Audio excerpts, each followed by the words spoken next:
620 warga binaan di Lapas Kelas 2A, Kota Lok Sumawe, Provinsi Aceh menjalani pemeriksaan kesehatan gratis.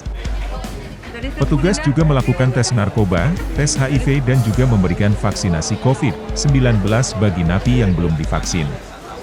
Kepala Rumah Sakit Kesrem TNI Angkatan Darat Lok Sumawe, Mayor CKM Dr. Arif Puguh Santoso mengatakan, kegiatan sosial tersebut dilaksanakan untuk memastikan kondisi kesehatan warga binaan di tengah pandemi.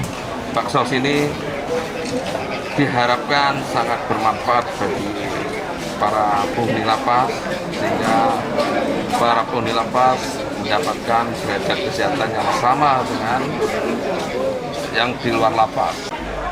Kalapas Kelas 2A Lok Sumawe menyambut baik pemeriksaan kesehatan dan pemberian vaksin bagi napi.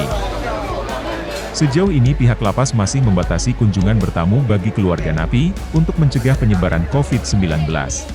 Dalam hal pencegahan COVID-19, di lapas ini kita telah mengupayakan pembatasan kunjungan, dan pada saat ini pelayanan kunjungan kita laksanakan dengan video call agar masyarakat atau pengunjung tidak berhubungan langsung dengan warga binaan.